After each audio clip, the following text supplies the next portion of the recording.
എല്ലാവർക്കും നമസ്കാരം.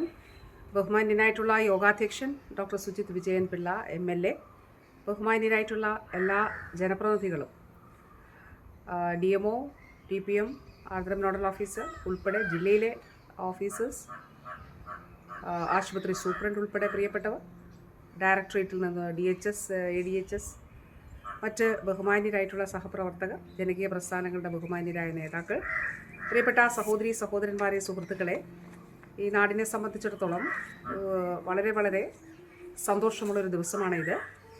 നമ്മുടെ നീണ്ടകര താലൂക്ക് ആശുപത്രിയുടെയും സിമറ്റ് നഴ്സിംഗ് കോളേജിൻ്റെയും ഉദ്ഘാടനമാണ് നിർവഹിക്കപ്പെടുന്നത്.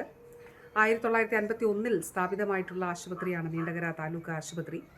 പ്രത്യേകിച്ചും മത്സ്യബന്ധന തീരദേശ മേഖലയായ ഈ പ്രദേശങ്ങളെ സംബന്ധിച്ചിടത്തോളം ഇവിടുത്തെ സാധാരണക്കാരായിട്ടുള്ള ജനങ്ങൾ നല്ല നിലയിൽ ആശ്രയിക്കുന്ന ആശുപത്രിയാണ് നീണ്ടകര താലൂക്ക് ആശുപത്രി.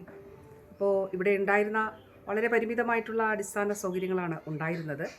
ഇവിടെ കിഫ്ബിയിലൂടെയാണ് 46 കോടി രൂപ, 43 ലക്ഷം രൂപ ചെലവഴിച്ച് 46.43 കോടി രൂപ ചെലവഴിച്ചുകൊണ്ട് പുതിയ കെട്ടിടം യാഥാർത്ഥ്യമാക്കിയിരിക്കുന്നത്.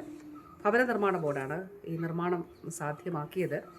ഒട്ടേറെ തടസ്സങ്ങൾ ഇതിൻ്റെ നിർമ്മാണവുമായിട്ട് ബന്ധപ്പെട്ടിട്ടുണ്ടായിരുന്നു. സാങ്കേതികമായിട്ടുള്ള തടസ്സങ്ങൾ, പ്രയാസങ്ങൾ. ഞാൻ പല തവണ ഇവിടെ ആശുപത്രി സന്ദർശിച്ചിരുന്നു. ബഹുമാനപ്പെട്ട MLA ഉണ്ടായിരുന്നു. നിർമ്മാണം ജില്ലാതലത്തിലും സ്റ്റേറ്റ് തലത്തിലും മിനിസ്റ്റർ തലത്തിലും ഒക്കെ പലതവണ അവലോകനം ചെയ്യപ്പെട്ടു. ഇതിൻ്റെ ഓരോ ഘട്ടത്തിലും ഈ തടസ്സം നീക്കുന്നതിന് വേണ്ടിയിട്ടുള്ള ഇടപെടലുകൾ സാധ്യമാക്കി. അതോടൊപ്പം തന്നെ സിമറ്റ് നഴ്സിംഗ് കോളേജ് കേരളത്തിൻ്റെ മെഡിക്കൽ വിദ്യാഭ്യാസ ചരിത്രത്തിൽ ഏറ്റവും അധികം മെഡിക്കൽ അവസരങ്ങൾ സൃഷ്ടിക്കപ്പെട്ട കാലഘട്ടമാണ് ഈ 5 വർഷം. അപ്പോൾ MBBS സീറ്റുകൾ നോക്കിയാൽ 300 സീറ്റുകളാണ് സർക്കാർ മേഖലയിൽ കൂട്ടിയത്. ഗവൺമെൻറ് നഴ്സിംഗ് കോളേജുകളുടെ എണ്ണം 7 നിന്ന് 14 ആക്കി. സിമറ്റിൻ്റെ നഴ്സിംഗ് കോളേജുകൾ 4 നിന്ന് 12 ആക്കി. കഴിഞ്ഞ ദിവസം ഞാൻ ബസ്സുകളുടെ ഫ്ലാഗ് ഓഫ് നിർവഹിച്ചിരുന്നു. അപ്പോൾ വലിയ രീതിയിൽ മെറിറ്റിൽ നമ്മുടെ കുഞ്ഞുങ്ങൾ, മിടുക്കരായിട്ടുള്ള കുഞ്ഞുങ്ങൾക്ക് പഠിക്കാൻ വലിയ പണം കൊടുത്ത് പഠിക്കാതെ സർക്കാർ മെറിറ്റിൽ പഠിക്കാനുള്ള അവസരം ഒരുക്കി എന്നുള്ള അഭിമാനവും ചാരിതാർത്ഥ്യവും തീർച്ചയായിട്ടും ഈ കാലഘട്ടത്തിൽ ഉണ്ട്. കേരളത്തെ സംബന്ധിച്ചിടത്തോളം നമ്മൾ നോക്കുക, ഇപ്പോൾ കരുനാഗപ്പള്ളി ആകട്ടെ, നീണ്ടകരയാകട്ടെ, കൊട്ടാരക്കരയാകട്ടെ, പുനലൂരാകട്ടെ, എല്ലാ ഈ കൊല്ലം ജില്ലയുടെ തന്നെ എല്ലാ ഭാഗങ്ങളും നമ്മളൊന്ന് നോക്കിയാൽ എല്ലാ നിയോജക മണ്ഡലങ്ങളിലും കുണ്ട്ര അടുത്തിടെ ഉദ്ഘാടനം ചെയ്തു. അപ്പോൾ ഇത് ഒരു കാലത്തും കേരളത്തിൽ ആരോഗ്യ മേഖലയിൽ ഉണ്ടായിട്ടില്ലാത്ത വിധത്തിലുള്ള വികസനമാണ്. ഇതാണ് വാസ്തവത്തിൽ ആരോഗ്യ മേഖലയ്ക്കെതിരെയുള്ള ഈ അധിക്ഷേപങ്ങൾക്കും ആക്രമണങ്ങളുടെയും ഏറ്റവും പ്രധാനപ്പെട്ട കാരണം എന്ന് നമ്മൾ കാണേണ്ടതായിട്ടുണ്ട്. നമ്മുടെ മുന്നിലുള്ള വികസനമാണല്ലോ ഏറ്റവും പ്രധാനപ്പെട്ട കാര്യം.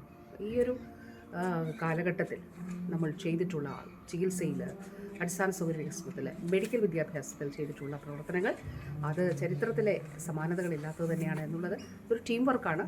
അത് അഭിമാനത്തോടെ പറയാം. ബഹുമാനപ്പെട്ട MLA നല്ല നിലയിൽ ഈ പ്രവർത്തനങ്ങൾ സാക്ഷാത്കരിക്കുന്നതിന് ഇടപെട്ടിട്ടുണ്ട്. അതോടൊപ്പം തന്നെ എല്ലാ പ്രിയപ്പെട്ട സഹപ്രവർത്തകരും DHSൻ്റെ ഭാഗത്തു നിന്ന്, അതോടൊപ്പം തന്നെ സിമറ്റിൻ്റെ ഡയറക്ടർ ഉൾപ്പെടെയുള്ളവർ ഇവിടെയുണ്ട്.